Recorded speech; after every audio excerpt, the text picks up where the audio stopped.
Good morning, dear students. Today we are going to read our chapter number 5 from the book Moments. Name of the chapter is The Happy Prince. It is the story about a statue.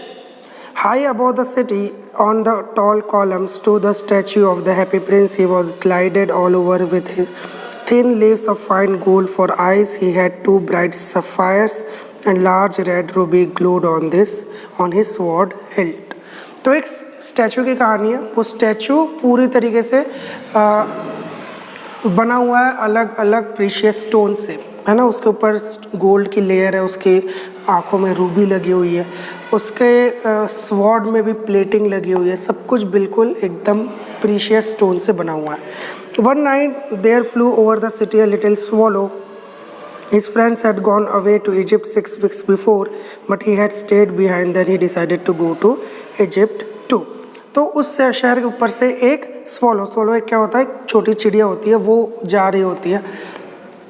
उसके जो friends है, बाकी की जो family, वो Egypt पहुंच चुके हैं। वो माइग्रेशन होता है चिड़ियों का, पक्षियों का, तो वो चले गए।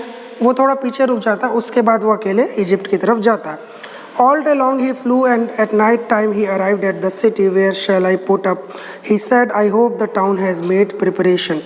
तो वो क्या होता है, वो दिन भर उड़ता है और रात के समय वो सिटी में पहुंचता है। उसके बाद देखता है, वो सोचता है कि शायद इस शहर में कहीं पर मैं रुक सकूं। Then he saw the statue on the tall column. I will put up there. He cried, it is fine position with plenty of fresh air. So he alighted just between the fleet of the happy Prince. तो क्या होता है, between the feet, तो खुश हो जाता है कि चलो अब इस स्टैचू में उड़ेंगे। यहाँ पे देखना पर्सोनिफिकेशन हो रहा है, इस पूरे पैराग्राफ में उस चिड़िया की पर्सोनिफिकेशन हो रहा है, क्योंकि वो सोच रहा है एक ह्यूमन की तरह, है ना, लेकिन एक्चुअली में वो सोच नहीं रहा, है ना। पक्षियाँ तो सोच नहीं सकती। तो खुश हो जाता है कि यहाँ पे मेरे को फ्रेश एयर और बहुत अच्छा एटमॉस्फेयर मिलेगा। I have a golden bedroom, he said softly to himself as he looked round, and he prepared to go to sleep, but just he was putting his head under his wing.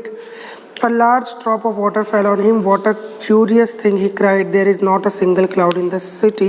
The stars are quite clearly and bright, and yet it is raining.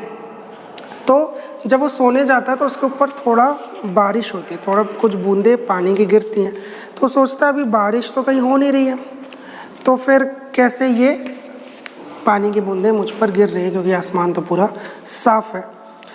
Then another drop fell. What is the use of the statue if it cannot keep the rain off? He said, I must look for a good chimney pot.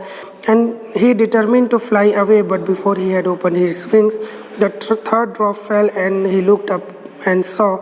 What did he see? The eyes of Happy Prince were filled with tears, and tears were running down his golden cheeks. His face was beautiful in the moonlight that the little swallow was filled with pity. फिर 2 बूंद 3 बूंद 4 बूंद बार बार उसके ऊपर पानी गिरता है। फिर वो वहाँ से जब दूसरी जगह उड़ने की कोशिश करता है तो ऊपर देखता है, तो क्या वो स्टैचू जो है वो रो रहा होता है। Who are you? He said. I am the Happy Prince. Why are you weeping? Then asked the swallow. You have quite drenched me. तो उसको पूछता है कौन है, तो क्या बताता है अपना नाम, हैप्पी प्रिंस।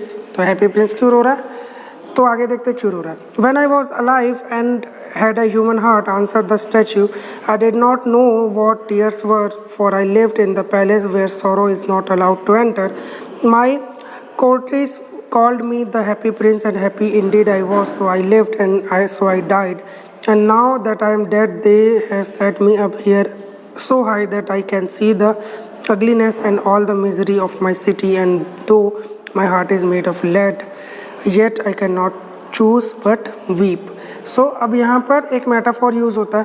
क्या मेटाफोर यूज़ होता है, वो बोलता है जब मैं ज़िंदा था तब तो बहुत खुश था, मुझे कुछ भी ऐसा नहीं लगता था कि कुछ बुरा है लाइफ में, मेरे पैलेस में सौरों का कोई जगह नहीं था। लेकिन जब मैं मर गया हूँ, अब इस जगह में खड़ा हो गया हूँ, तो देखता हूँ तो हर तरफ दुख ही दुख है और बहुत ही बुरा लगता है। तो मेटाफोर क्या है, जब आप यंग होते हो, खुश होते हो, प्रिंस होते हो, तब आप बहुत खुश रहते हो, है ना, आपको कुछ बुरा नहीं दिखता। लेकिन जैसे जैसे आपको एक्सपीरियंस होते जाता है तब आपको समझ में आता है that everything is not good in world.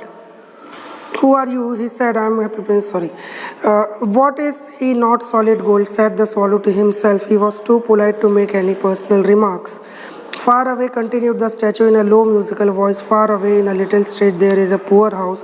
One of the windows is open, and I thought I can see a woman seated at a table. Her face is thin and worn, and she has coarse red hands are pricked by the needle, for she is seamstress.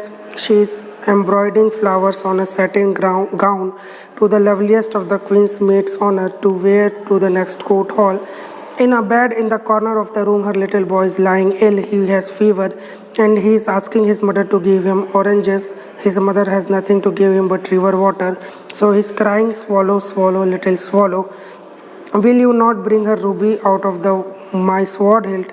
My feet are fastened to this pedestal and I cannot move." Okay हम आज तो paragraph यहीं तक पढ़ेंगे। इसके बाद क्या बोलता है कि उसको प्रिंस के स्टैचू को दिखता है दूर में एक घर की एक विंडो खुली है। विंडो में एक औरत है जो बहुत ही सिक दिख रही है और एक गाउन में कुछ एम्ब्रॉयडरी कर रही है जो गाउन क्वीन के लिए बन रहा है। उसका बेटा जो है बीमार है और उससे ऑरेंजेस मांगता है, लेकिन उसके पास कुछ नहीं है, सिर्फ वाटर है देने के लिए। तो ये स्वॉरो देख के जो हमारा प्रिंस है उसको बहुत दुख होता है। ओके, तो आज हम लोग इसको यहीं पर छोड़ेंगे। हमारा जो ये पैराग्राफ है बहुत ज़्यादा बड़ा नहीं है, ये मेरे ख्याल से 1 या 2 लेक्चर्स और लगेंगे फिर ये कंप्लीट हो जाएगा।